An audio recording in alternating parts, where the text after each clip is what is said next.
from New Zealand. I practiced there. I moved to the States because I wanted to work on more exponential technologies. I did the math and figured out that by the time I die, if I stay as a doctor, I'd actually affect the lives of less than 1 million people. I have no idea why I did that math after I became a doctor, not before I choose to become a doctor.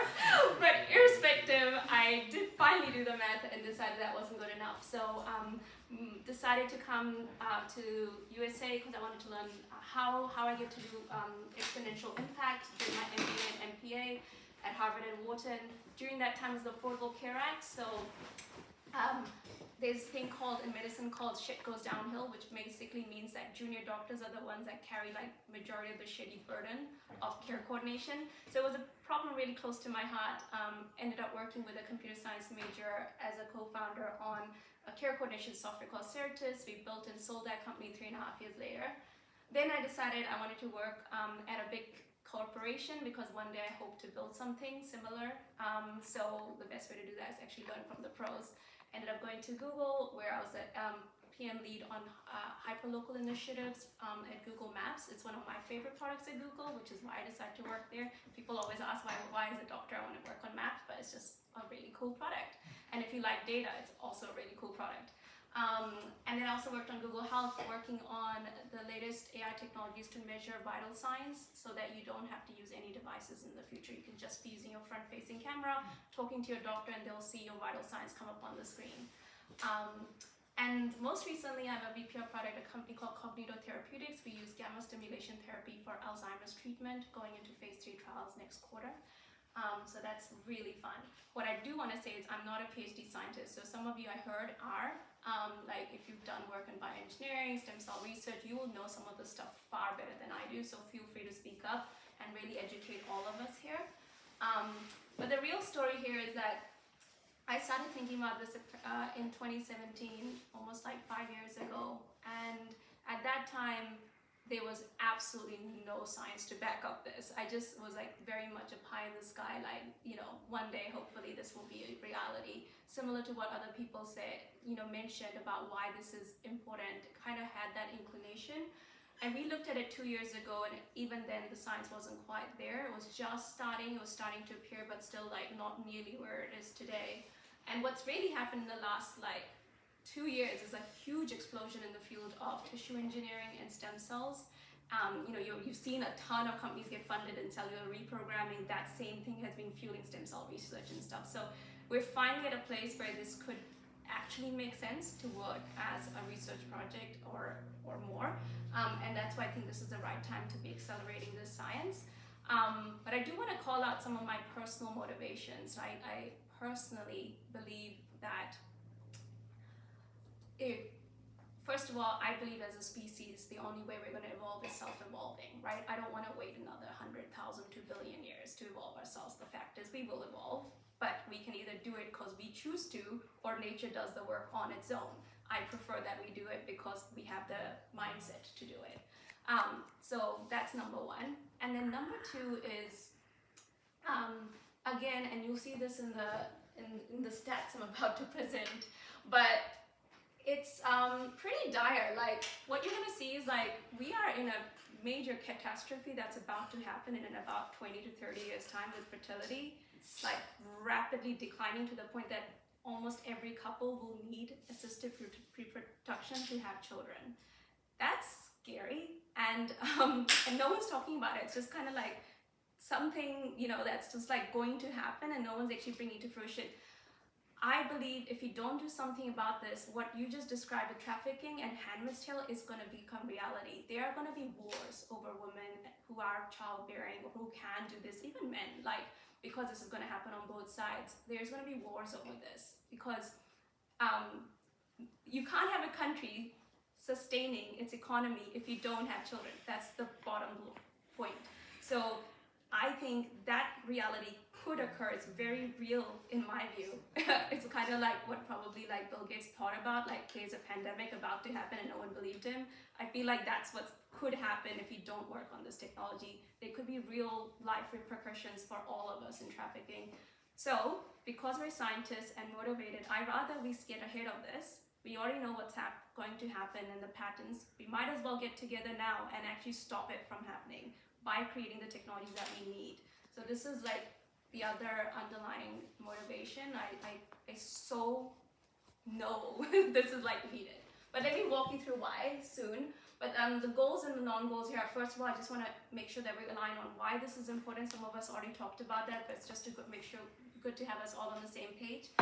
I want us to understand the current state of the knowledge by examining some of the top papers. It's not all of the top papers, that we could be here for another, I don't know, 2 days discussing those, but I just selected maybe 3 to begin, and maybe we could do more next time.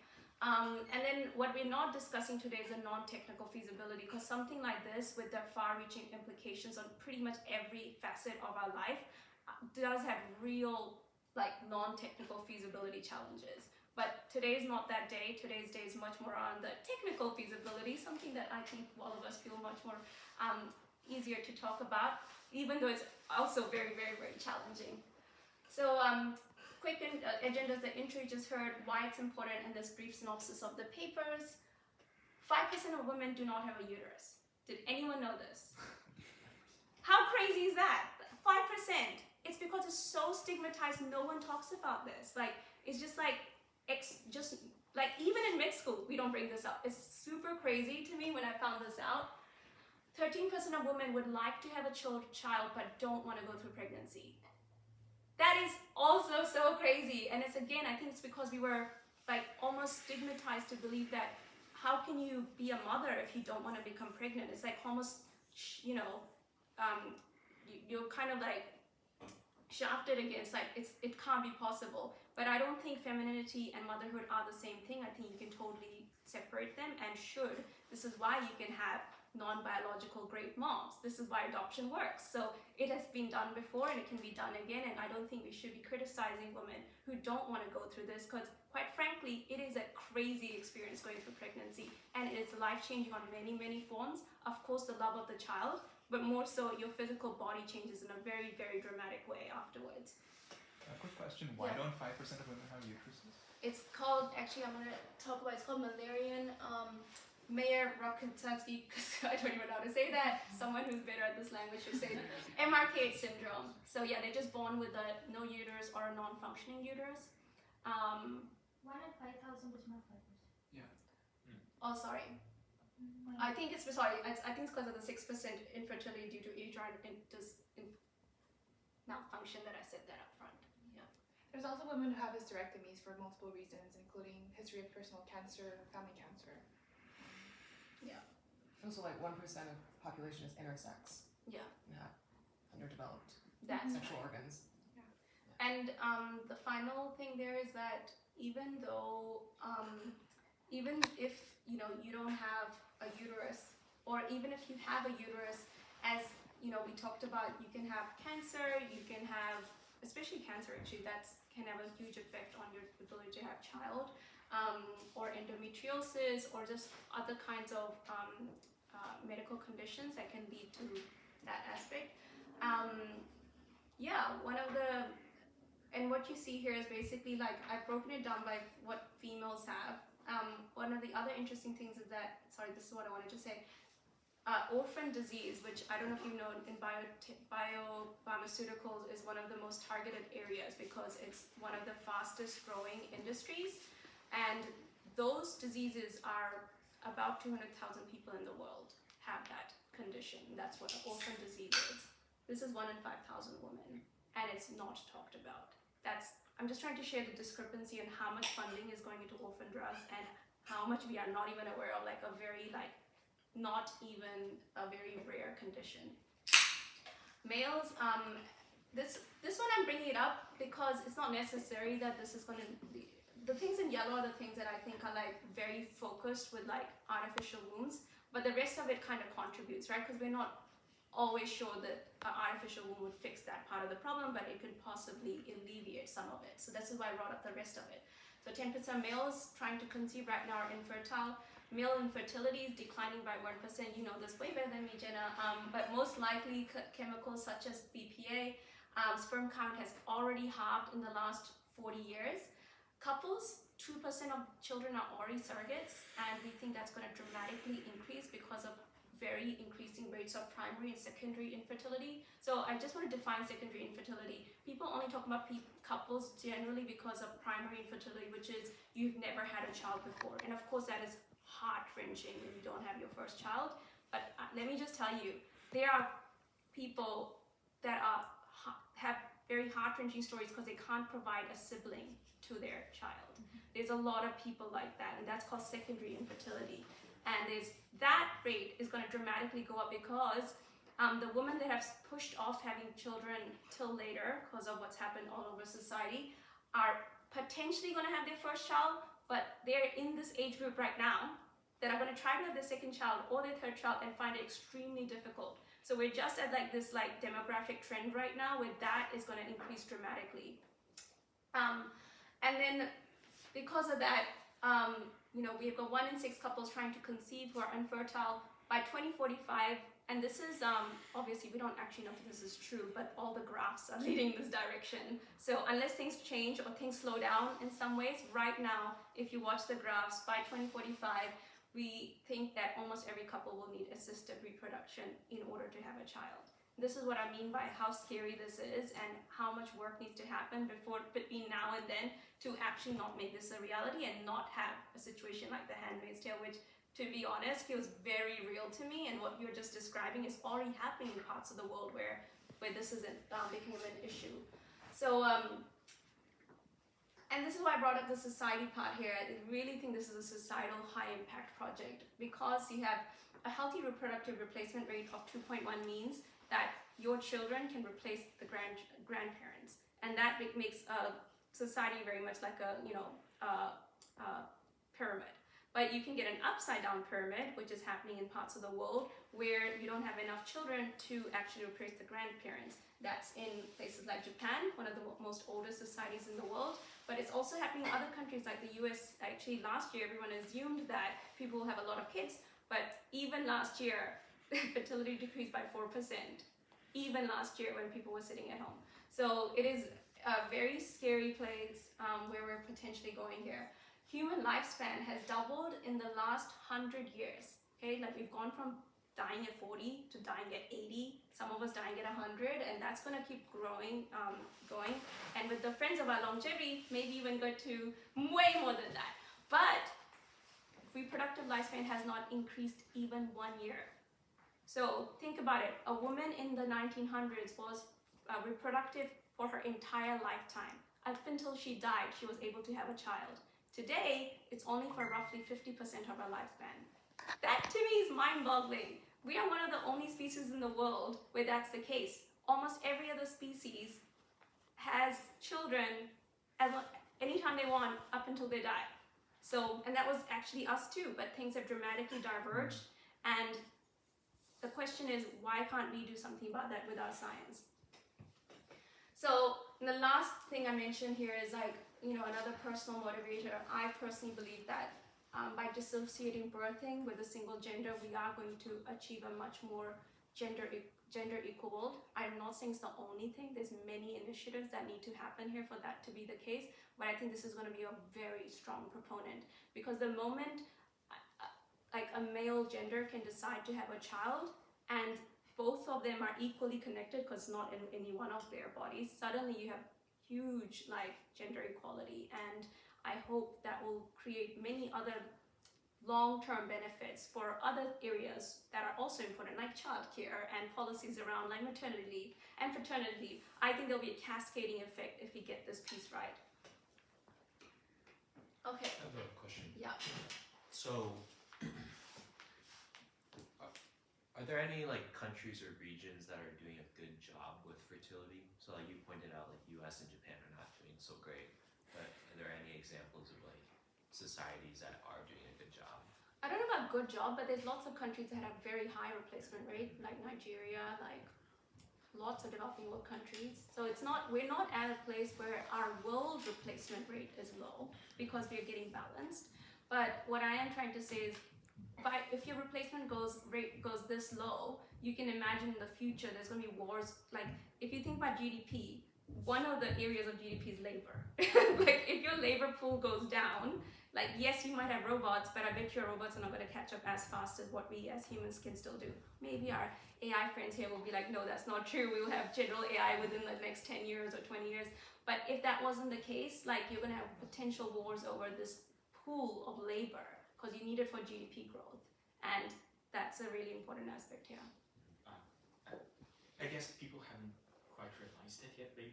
But like, so one way to replenish that pool is to like improve immigration. And right now, like people are really trying not to let anyone in most places. So. Yeah, that's right now. But what's happening around the world is all these countries' replacement rates are decreasing. Even developing world countries. It's like, you know, you might be starting with 7, but the next year you're at 6, and the next year you're at 5. So at some point, everyone's replacement rates are decreasing because women are getting more educated. They're wanting to do more with their lives than just to bear children. Like, going through pregnancy is extremely hard. Raising the kids are really hard, and we're not making it any easier because of these like weird policies that we have about maternity, paternity. You know, there's a lot of stuff to work on here, but if you fast forward to another 20 to 30 years, yes, I think immigration is a really great example of a policy that can help today. But what happens in 20, 30 years when other countries, the ones that we're talking about with high replacement rates, also have low replacement rates, because everyone's moving in that general direction just because of the general demographic trends here. But it's good, right? Because we are overpopulated as a planet. Well, currently, I mean, I don't know if I can get into that debate. Yeah, I know people are worried about overpopulation, but that's not currently the rate limiting step right now. Also, we need enough people for multiple plans. We're actually on our way to extinction at the current fertility rates. Exactly. That's what I'm pointing to. And what people are not realizing is if this actually is true, we are not going to be a species that can populate itself. And that is so crazy that no one's talking about this. I'm like, oh my gosh. Why is no one worried about extinction here? I mean, we're not going to make it to Mars. like this is like what needs to be solved first. And yeah. Any other thoughts on this piece? I think that Germany has seen their like birth rate go up because they have like 12-month paid maternity leave. And then they can be split between the couples as they see fit. Yes, they can actually do it up to 24 months, I understand. So first year, it's fully paid. The second year is part paid, half time basically. So you can have 2 years of maternity leave there. Yeah. There's a lot of very important non-technical issues around human reproduction, extinction, overpopulation or extinction depending on who you are. I think today the technical challenges are a huge part of the equation, and for the purposes of time, I think we should focus on that. Yeah. But you have a lot of papers to present. Well, I Few have of them. three. There's more I could be presenting, but let's start with these 3. So this one's, what you'll see is like, I've always put in a brackets what the model organism that was used was. Obviously none of this has actually happened in humans, so it's important to know what the model organism was. So this one is a tissue engineered uterus that supports live births in rabbits. What they did was basically they took a live rabbit, they cut out part of the uterus, partial excision, and then they and there's 3 groups here, right? So you see that step 3, there's 3 cohorts. One cohort got a scaffold with seeded stem cells, uterine stem cells, actually 2 types. They had mesometrial stem cells and anti-mesometrial stem cells on both sides, and they seeded the scaffold, put it back, and just closed it up. And then at some point, like, allowed impregnation and watched if someone would give birth or not. They also did this with just scaffold, so no seeding of stem cells with stem cells, and they did one where they just like cut it up and just sewed it back together and then watch what happens. What they found was the second 2, no live births. The first one with the seeded of stem cells, that actually did produce 4 out of 10 of the rabbits did give a live birth. Now, interestingly, that's lower than normal fertility rate for rabbits. I think normal is 6 to 7 per 10. But that's huge. This is the first experiment, and they already got to about halfway there.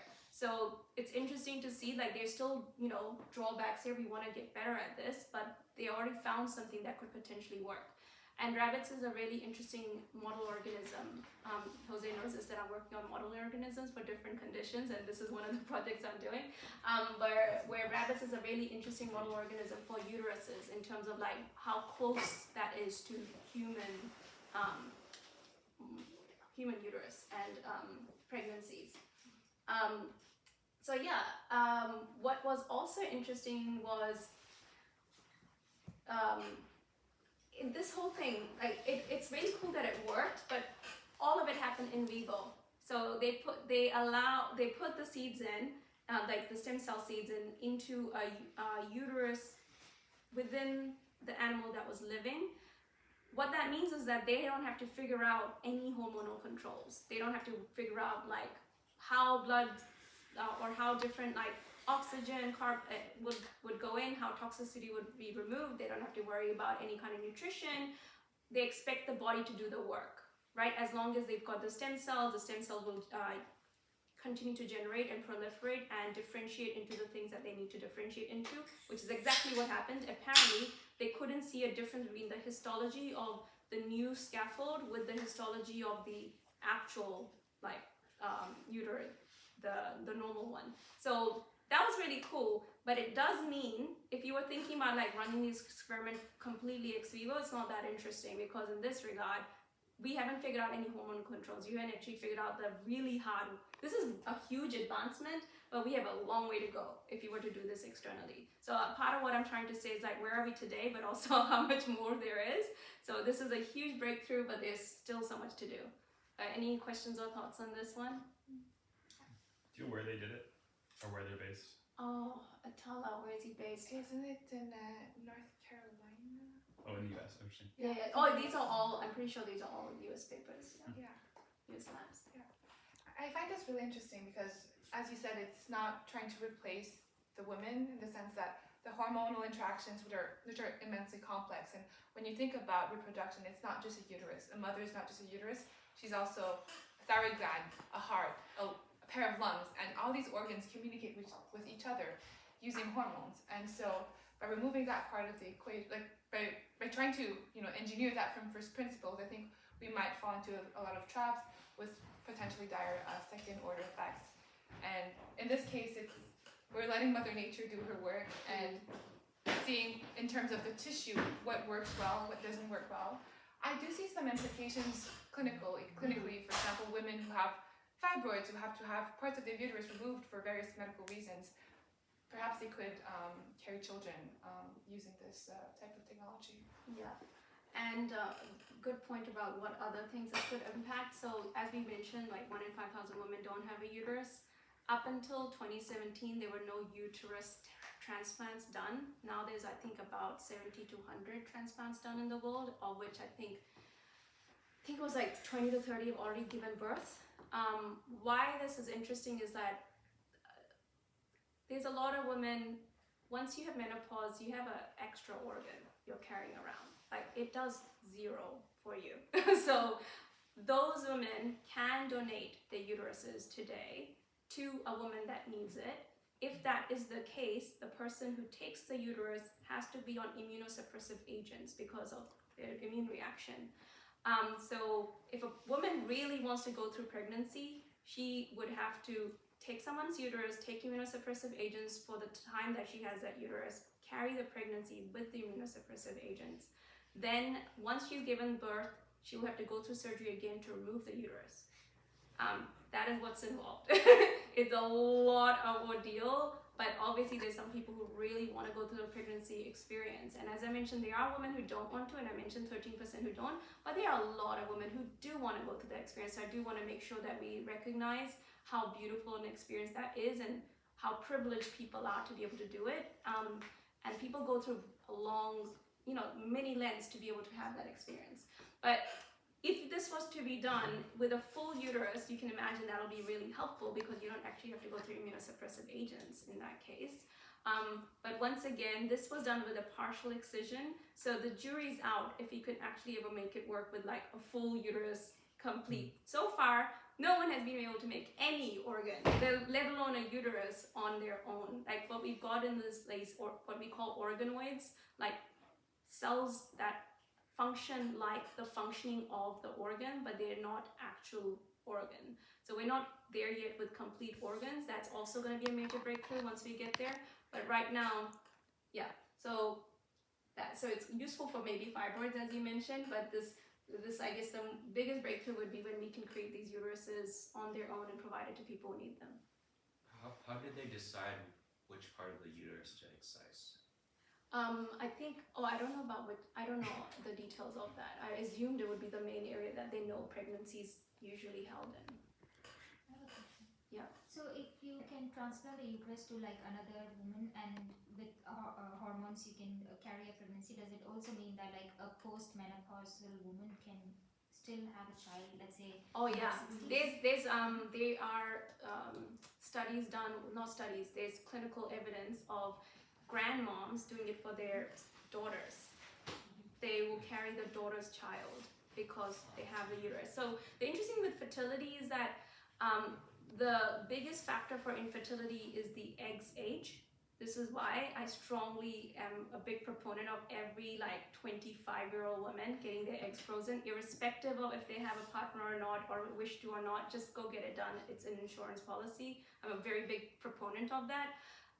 Because the biggest risk you have is your egg's age. Once your egg is being frozen or you have a good age of your egg, almost everything can be solved. You know, you might have to go through all of these other things, but at least you can have a baby, whether it's through surrogacy, whether it's through like uterine transplant. There's ways to do it. It's the eggs that are some of the most difficult to recreate. So menstruation is not required then for having a pregnancy? No. Well, not necessarily. What menstruation is not required, but the hormone spikes are required, right? You do need progesterone and estrogen in the right levels and the TSH levels and all of those. If the hormones are at the right levels, it's fine. But we just kind of go through shedding the shit. And also the interesting thing is there's only 4 species in the world that have menstruation, but they all reproduce. So that's also interesting. Why is it that? And by the way, the other 3 species are whales. We and 3 species of whales menstruate. The rest don't. No other My dog primates? menstruates. Well, Dogs menstruate, right? Oh, sorry, menopause. I meant to say. All of those 4 go through menopause. The rest don't. I think Mackenzie had a. Yeah. Oh yeah, I was just gonna ask about like the main drivers of infertility, but besides like aging eggs. I know there's been like an increase in rate of miscarriages. So is that like hormone disruption, or is there anything related to like uterine dysfunction, or just like what's the map of things that are driving infertility? So there's like, structural causes of infertility when something is not structurally sound with your uterus. There's also hormonal causes. There's also iatrogenic causes. So for example, if you have a hysterectomy, you don't have a uterus, you're therefore infertile. But I would not be able to tell which one occupies the biggest proportion. I do think that's something that's hard to measure. And on the topic relatedly, the field of reprotoxicology, so reproductive toxicology, maybe you might have more expertise than me. There's about 75 to 85,000 substances that we enter in contact with every day. And the effects of those substances on our reproductive systems, both for men and women, have not really been studied. So the computers you use, for example, I'm a medical student, I work at a hospital. The masks that I wear every day, do they shed microplastics? How is that going to affect my fertility? We really don't know. So it's a huge question mark. And that's another issue, right, with women's health in general. A lot of studies don't study women's. In some ways, it was done for good reasons, because in the past, when they were studied, we had the thalidomide crisis.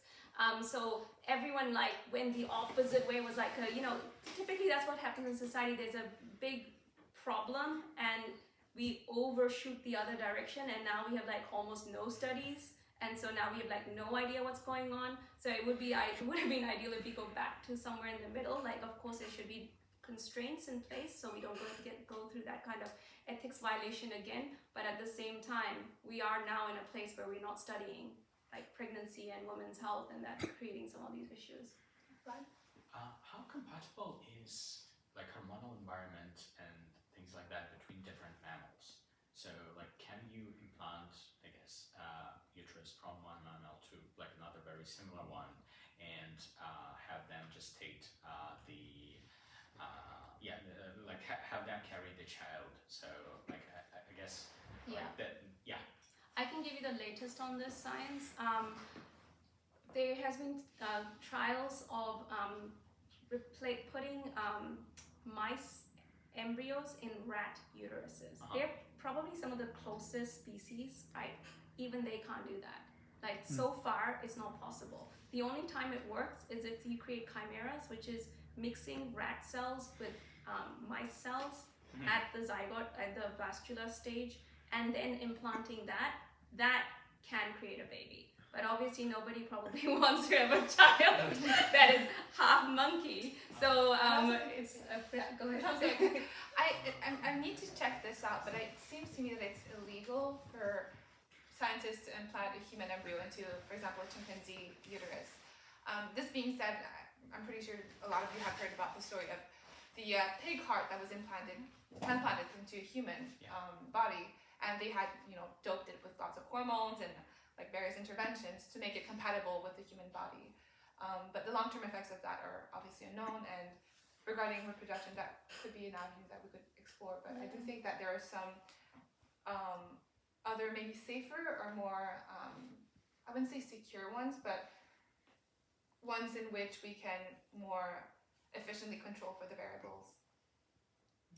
So at what stage does the the uteruses differ, and like at what stage does the pregnancy terminate if you like take a embryo from a closely related species?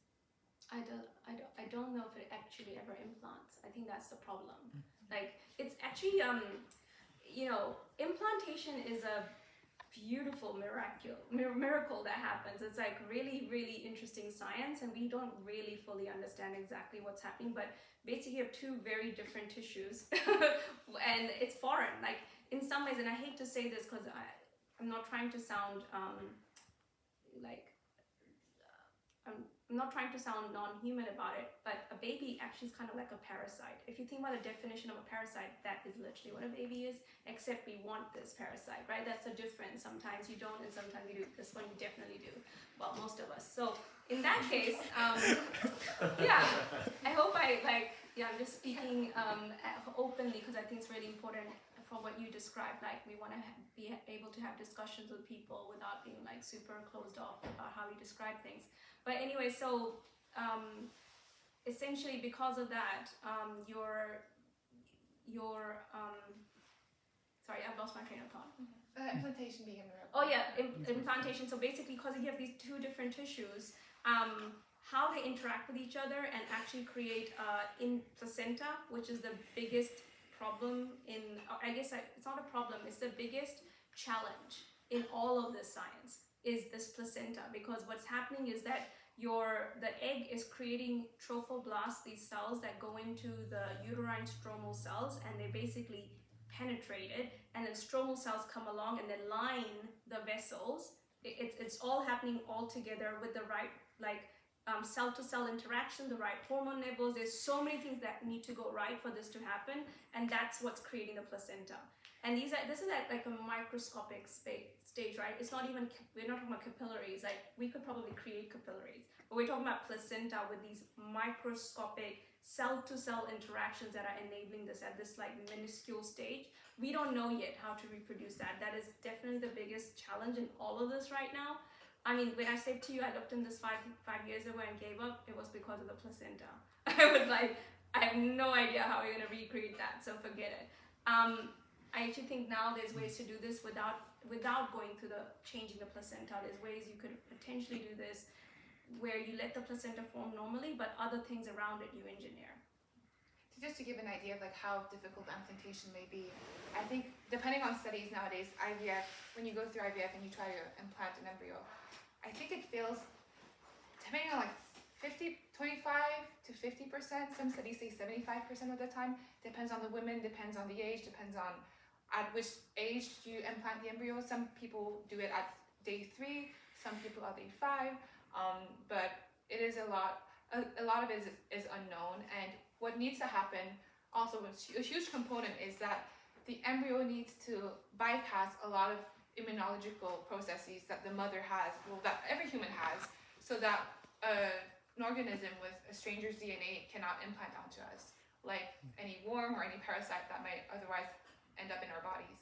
So there's a huge immunologic challenge, a huge hormonal challenge, also a huge structural challenge in itself. What's also interesting is I think we all assume the placenta stops any kind of like maternal cells crossing over and baby, fetus cells going into the mother. That's actually not true. The latest science is saying that some maternal cells do cross over and they in fact do help the fetus with creating antibodies, and vice versa. You will see fetal cells in maternal blood as well. So it's really interesting. We don't know why yet. We don't actually know why. So there's like there's a lot to still learn. It's like, we've just begun scratching the surface here, but also we've done a lot. Like this paper obviously is one of those examples. Yeah. So my understanding is that with menstruation, like the whole process is like monthly forming one placenta, which if the egg is not fertilized, then you just like get rid of it. So how can postmenopausal women give birth if they cannot form the placenta or like the blood lining of the uterus? So menstruation is not a placenta. It's just basically different type of proliferation of the epithelial endometrial cells that are in the lining, and those basically get ready for implantation, and then they shed when it's not done. So what you would do in that case, I'm assuming, I haven't looked into these women specifically and I haven't gone down the path of researching this really well, but if I had to assume what was happening there is that they were giving them hormones to get them to a stage where that they are ready for the placenta. So it's almost like you're going through, they're not going through menstruation at that point, because they're just like getting the uterus ready. Sounds like you know a lot more. Feel free to speak. But yeah, they're getting the uterus ready for the implantation. And if it doesn't work, then they menstruate. Otherwise, if the embryo does implant, it starts producing its own hormones that stop menstruation. These are a lot of interesting questions. Maybe for the sake of time, we can move on to the second paper. Yeah. Okay, so this one's a mouse one. So what they found is that this is from the title is Ex utero mouse embryogenesis from pre-gastrulation to late organogenesis. So I thought it would be useful for some of us to know what gastrulation is, because not everyone knows. But if you notice, I've always put in the context what the gestation period is, because it's useful to know what that is compared to humans. So in mice, gestation period is 20 days. It's less than a month. Humans is almost 9 months, right? Gastrulation is when the egg has multiple cells in like almost like a disc form, which is called a blastula, but it turns from that into a multi-layered form, which is the gastrula there. So you see these three cells appearing.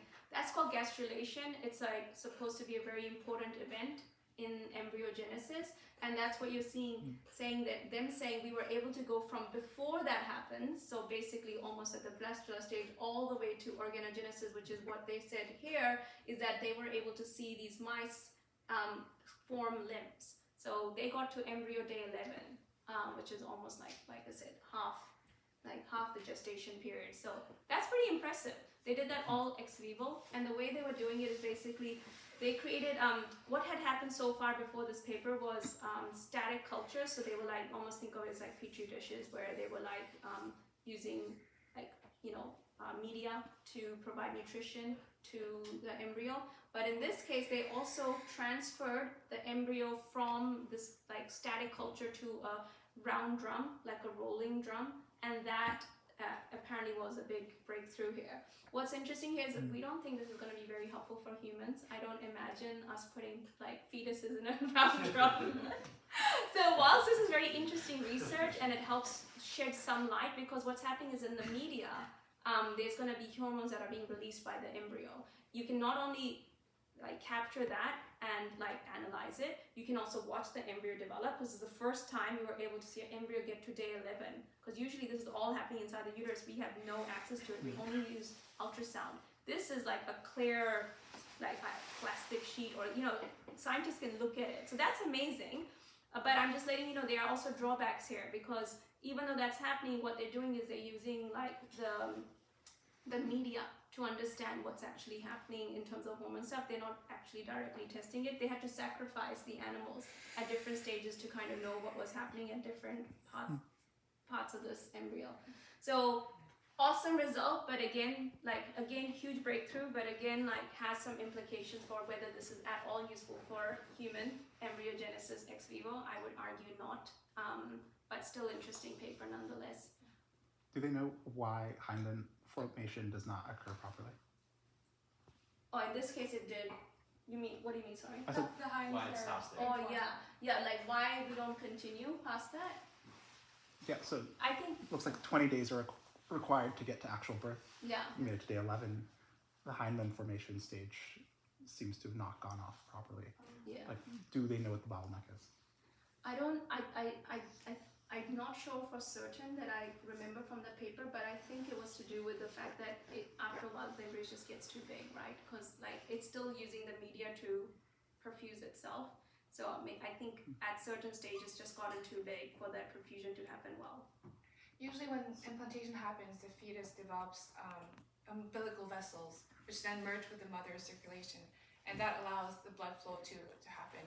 And at first, if I remember correctly, in humans at least, the mother controls the flow of the circulation, but at some point when the fetal heart starts to beat, then the fetus controls at least part of the circulation. So there's this like very delicate balance between mother circulation and fetal circulation and just the blood supply in general. And this one doesn't have a placenta. Yeah, there's no implantation. This is the other thing, right? It's like a floating fetus. It's actually using a very different perfusion method to what we imagine happens in normal embryogenesis. We are watching the embryo grow, but it's not because of the placenta. And placentas, and it's like the placenta in itself plays a role in human development in utero, because it's not only just to keep the fetus inside, it also offers structural support for it to develop its musculoskeletal system. In this case, we would not have that. It would just be floating in the media. Yeah. But like, say for instance, if the media was like semi-solid or like you know, like a kind of jelly-like thing, and could it be like a replacement of placenta? Could it? I think that's what they were thinking of. Trying to do. The placenta is basically a barrier to enable like perfusion and taking away toxins, and they were using the media to do that. The two different medias were actually slightly different. So the static media had a different composition to the one that was used in the round bottle or rotating bottle drums, but they had to like perfect that protocol basically for this to work. Just to give you an idea, like you were talking about studying, sacrificing the animals every few days to study it. When it comes to humans, up until 2021, there was an international guideline that prevented the study of human embryos past 14 days, that is 2 weeks. When you look at pregnancy in general, like the human development, like human development, like in utero, a human is considered full term around 37 weeks. So from 37 to 40 weeks of pregnancy, it's considered full term. And right now with modern medicine and technology, we have managed to extend the limit of viability to 22 to 24 weeks of gestation. What does that mean? It means that if a baby comes out at 22 weeks of gestation, we can put it in an incubator, and basically it has a good chance of surviving.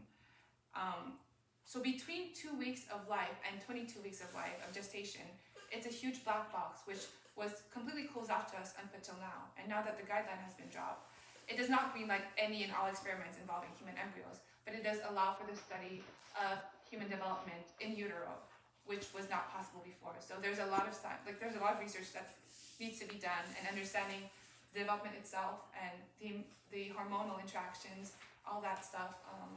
It's a huge question mark for now. Is it possible? Go ahead. Is it possible to make babies grow faster, like Oh yeah, I like that. for like chicken and cows? You know what? I don't know of an experiment that's done it faster, but I have heard of a company that made eggs faster. So they were able to get skin cells to turn into egg cells, and usually that process can take 180 days. I mean, not to say obviously this is all being done like in a lab. So that lab was doing it at 180 days, but another company come along and said they can do it in 3 days. So it's not the same as what you're describing, because this is all being done artificially. But no, I don't think we've ever tried to hasten how quickly, embryogenesis happens across, I don't think, any species. Have you done it with any other species? I have not heard of any. That's very interesting. It's an interesting proposition. For later stage gestation, it's not uncommon to give steroids to aid in lung development if the baby is that fetal or prematurely. Yeah, which leads us to the last one here, because that is all about what we just talked about. This paper is done on lambs, and it's an extrauterine system to physiologically support the extreme premature lamb. Essentially, that image you see is basically what's going on there, right? So what they did was like they took a lamb out prematurely. So now, like, everything we've talked about so far is like from the beginning to somewhere in the middle. Now we're doing the opposite. Like, let's take something out from the middle and see if we can get to the end.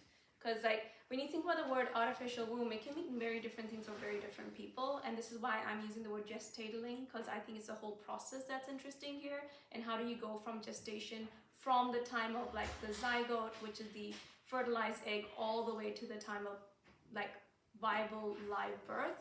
But artificial womb can basically mean anything in between. So this is also called the artificial womb, although they've done zero work at the beginning part of this. What this is saying is that if we can pull a lamb fetus out at, I think it's saying at this point they removed at 110 days, and if you notice, the lamb gestation period is 152 days normally, so that's around 5 months.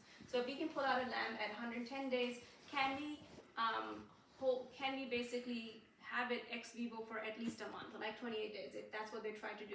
And they iterated with 4 different ways to do this, and they kept iterating because it wasn't working. The first 3 didn't work. Like, they kept hitting like sepsis, infection.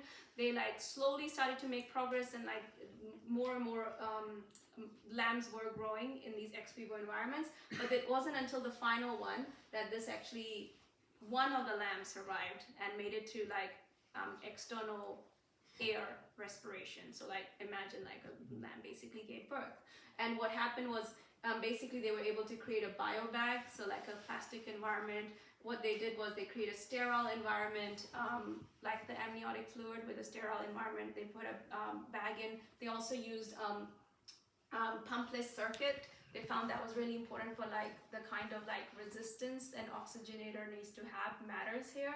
And they also get umbilical vascular access. And what you see here with CA, JV, JA, JV, the different types of cannulation designs, is that your umbilical cord has 3 vessels, and they were testing which ones would work best, right? So they were like, maybe we'll do maybe we'll do the CA and JVs, maybe we'll do JA, JV. Eventually it was the umbilical artery and umbilical vein that actually did best. Sorry, the carotid artery and JV is actually more in the neck area, so they were deciding whether we should do it from the neck or whether we should do it from the umbilical cord. Just happened to be the umbilical cord worked best. I don't know if they know yet why that one worked best, because that is curious, right? Because once a fetus is out, you could use other vessels. It's just interesting that the umbilical cord was the one that ended up working best, which is funny because it's designed to do this. So I don't know if we know yet why, but experimentally that is one that worked best, and that's the one that created this live birth situation. And so going to your point about surfactant, so human babies, one of the biggest drawbacks in having a healthy premature baby is their lung development. Babies' lungs start developing around 22 to 24 weeks, but it's not until 34 weeks when they are fully developed. So if you ever have a baby that's born before then, it is a big like red sign in a hospital. Like that is like, oh my God, we need to do something about this. The reason is if you can get this baby surfactant, which is a type, which is basically material that allows the alveola, the lung small sacs, to have a surface tension so that there's better oxygen exchange. If you can give them the surfactant because they are not able to produce that on their own yet, you can potentially save this baby. And so the theory is that so far all our incubators are air ventilation. The baby comes out, we put them into a ventilator, and they are breathing air, but their lungs are not developed. That is extremely hard to do. Imagine if your lungs currently don't have, all the sacs, the alveolar sacs are closed. They don't currently have surfactant, they're not open yet. They're closed, they can't actually exchange air, so you're basically like suffocating. And that's what happens with these children when they're born too early. So the thought is, if they're born too early, why don't we just continue liquid ventilation? They're not currently breathing air. They weren't breathing air in the womb. Why don't we take them out and create an environment that's very similar? This is why a lot of women give birth in water baths, by the way, because you can. The baby's not used to breathing air anyway. So basically, like, that was this experiment, is that can we create liquid ventilation? so that if a baby was born early, the human implication is that we could create liquid ventilation incubators. If a baby's born too early, we could transfer them so they don't have to use their lungs until the lungs are developed. And then we pull the baby out and put it in a air ventilator where they can maintain the lungs themselves. So I think this is one of the best breakthroughs actually from all the papers, because it's kind of telling us something that's really interesting and is potentially possible. And this is a kind of experiment that would be very hard to run with humans, right? Because look at how many tries they had to have before they found the right potential combination. I think this is a huge breakthrough, but like I said, it's much more on the mid to end of gestation, and they're not at all looking at the first half. So the challenge here is to create something that takes us all the way through, and build an institute or a project that looks at different aspects and brings the different disciplines together with this mission of gestating. So that's the challenge, and I hope we can all do it together.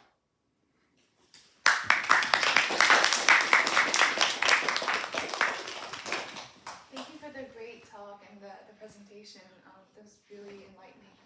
Does anyone have any points, challenges they'd like to bring up, or ideas you want to explore? Yeah. I have a question, and this might all be completely wrong, but sometimes there are births where the placenta doesn't break, right? You can have a birth where the water doesn't break. Is that remotely right? Is it possible to induce that intentionally, and then instead of having just the baby in the incubator, have the entire placenta in the incubator, to have the incubation happen in fluid, like a more natural So I fluid think source? you're talking about the baby comes out with the placenta. Yeah. I'm imagining you inducing way earlier with placenta intact and then incubating in the placenta. Seems like it would be challenging. Oh, sorry, go ahead. You could have a vaginal delivery with an induction and have a placenta that would remain attached to the baby because they necessarily dissociate during delivery. So if you wanted to do a surgical intervention, you theoretically could, but you couldn't do it vaginally. So induction would be a moot point. It would just be a choice. Yeah. The interesting thing about the placenta is it's actually not that useful once the baby is born, because what's interesting at that point is the umbilical cord. You can just cut out the placenta and continue giving whatever you need to give through the umbilical cord. The placenta is interesting because at least in the initial phases, we currently don't have any other nanomaterial that we know of that can function like a placenta. So the placenta is we need our body to produce these, cell-to-cell interactions that we were talking about before. So I was thinking about that also as a potential, what can you do there? But also you have to think about surgically what's happening. So first of all, if you were to induce a baby, it's at some point going to break because it's getting delivered through the vaginal canal and it's not going to come out. So all the other option you're going to do is surgical excision, which is a C-section. So if you do a cesarean section, they open up they go to the muscle there, and then they basically see the amniotic sac, and they have to pierce the amniotic sac. The fluid leaks out, and then they pull the baby out. So at that point, you could imagine them being well, maybe we don't want to pierce the amniotic sac. Maybe we could just cut part of it off. But I think the placenta sits, the amniotic sac is kind of covering all aspects of this, so it would still be quite difficult to get to the umbilical cord without piercing the amniotic sac. So I'm just talking about the practical ways. I think that hasn't been done yet. I think that's one of the other reasons. There's perhaps a theoretical world in which you could resect the entire uterus. But oh yeah, like the entire uterus. Yes. Right. We will create the problem we are here to solve. Yeah. On the same tack though, how many weeks would it still be possible, you think, to do a minimally invasive surgery without having to actually make an incision and just remove whatever embryo vaginally and then keep it alive? In terms of the size. I don't think it's possible because the baby sits inside the amniotic sac. So people do go through abortions, and even in abortion, you are piercing the amniotic sac. Oh, sorry. Separate. Just in terms of if you were trying to work backwards, how many weeks from viability, at what point could you potentially, piercing the amniotic sac is fine as long as you have whatever other technology like the land bags, but I'm just thinking size-wise, at what point can the developing embryo fit out of the birth canal, I don't know, comfortably enough for a minimally invasive procedure that you wouldn't have to do a C-section? Does that make any sense? I think it should just be stated up front that anything that removes anything from a uterus is inherently not minimally invasive. But Or yes, sorry, yeah, not a incision through the stomach, which has all the risks that you were describing before. They do inductions. That's like what they do right now. They give you oxytocin, they give you hormones to induce the, and that can happen ahead of time, like, or ahead of meaning like the baby's not naturally ready to come out, but they will induce. So that happens. But the other thing I think, you're not specifically asking this question, but I thought it would be an interesting time to mention this, that the baby heartbeat forms and the umbilical cord forms at 5 weeks. So the first time you see it is very, very, very, very tiny, minuscule. But if, one of the interesting things here is like, what if you could wait just, because of this potential interesting breakthrough, you could wait for the baby to become just big enough where that umbilical cord could be used to be providing ventilation, then that's potentially how you could potentially solve this problem. Like, you wouldn't wait till what they did, get to 110 days, you would wait till you could cannulate. Like, that would become like your potential earliest you could go. That was 5 weeks. That was 5 weeks, but there's a big but here. Typically, that entire fetus is actually at 5 weeks fully inside the uterine wall. Fully. It's not actually hanging out, it's embedded. So I think what I don't know is when it starts to pop out, because I think you'll have to wait at least till that point, because you don't actually want to excise, I think, the uterus. So yeah, but it is interesting, because this is an experiment that made me think about that. Like, oh, what if you could just wait till that point? I've read the Lamb paper in a few times. I just wanted to point out the reason why like CAJV means carotid artery jugular vein. And that's actually how they, if I remember correctly, if that's how they use ECMO, which is like the technology that's used here, like an oxygenating machine that uses membrane. That's the usual way they do in the neonatal, the NICU for babies when their hearts and lungs are not working properly. That's why they start with this, but because of different like technical, and I think there was like a lot of like sepsis involved, they switched to umbilical artery and umbilical arteries and umbilical vein. I think in the paper, the authors talk about a few lambs who are like less developmentally advanced than others, and that meant also that their heart was less developmentally advanced. So here we use a pumpless circuit. That means there's no pump. The fetal heart determines the rate of blood circulation. And when the fetal heart was not as well developed, then there was some types of like, there's different types of heart failure that can happen.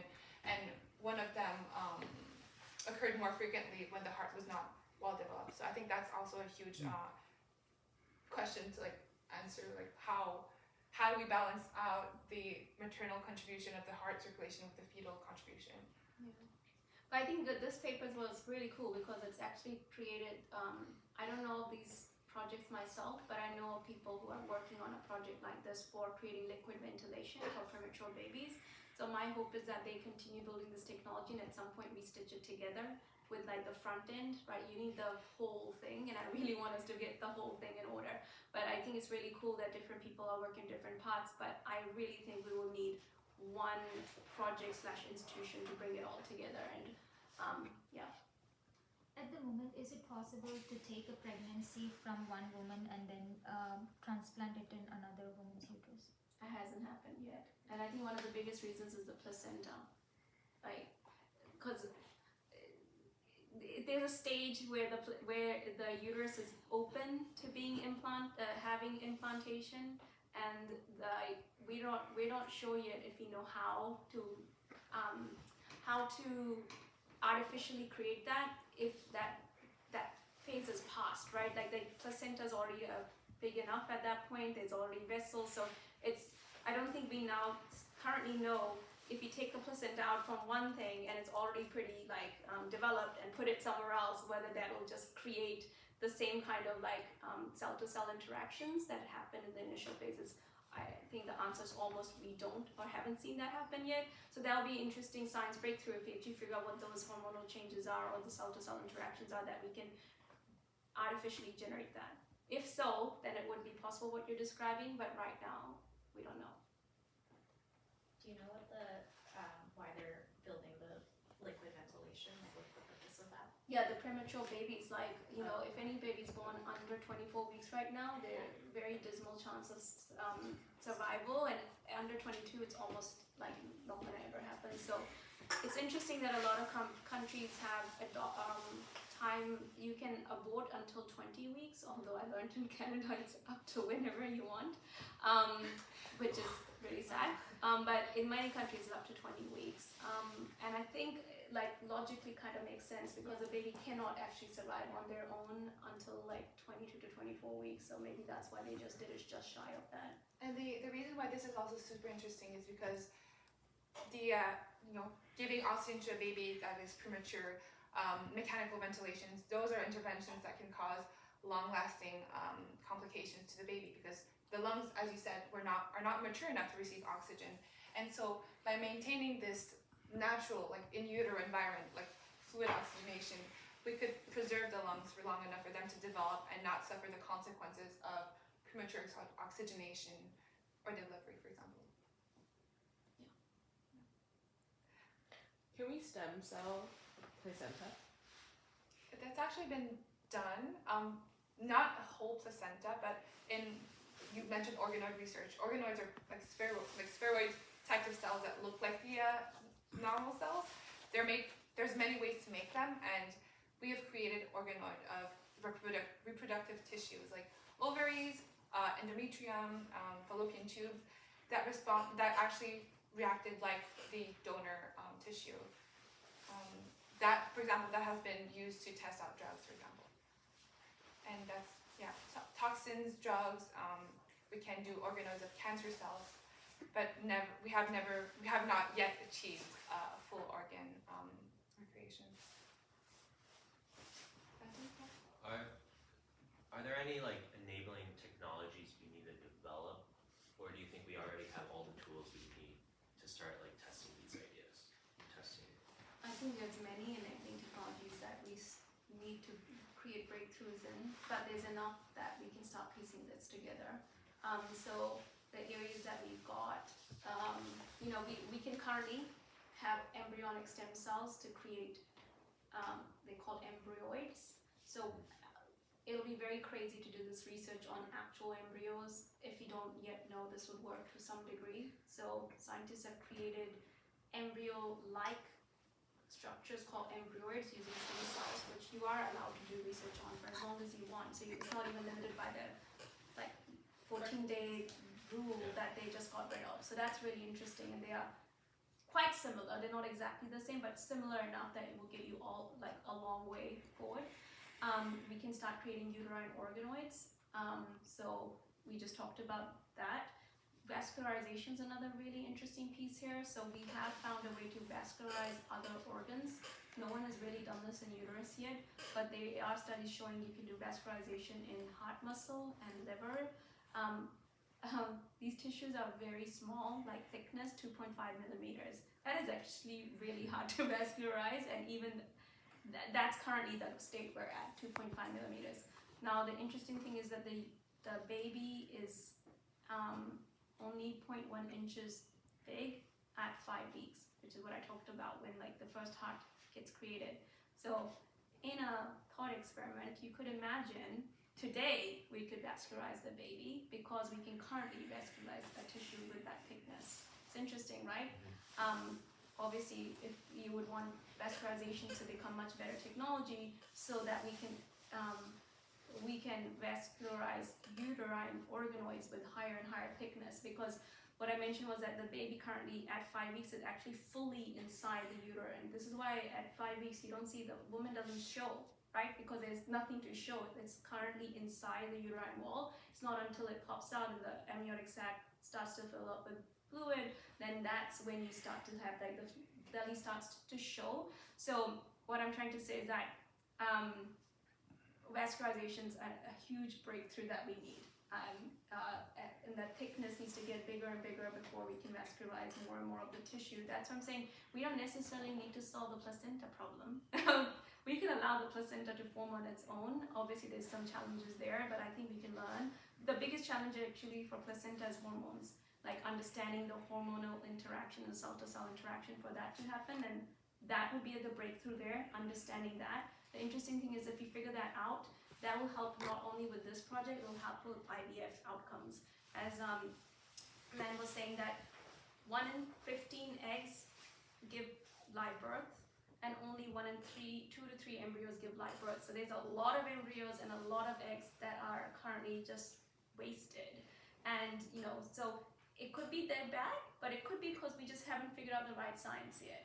So so I think like there's many breakthroughs, right? There's vascularization breakthroughs that need to happen that I think are pending. The placenta creation, I don't think we need to create it, but we do need to figure out the hormone interactions and the cell-to-cell interactions. And if you figure it out, we can help IVF outcome as part of like the impact you could generate before even getting there. That's the hope. If you do this right, that there will be impact we'll create all the way through. We don't have to wait till the end. Like there's lots of things we can do in between.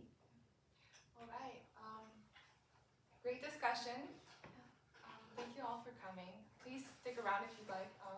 We're here to chat with you guys. Thank you.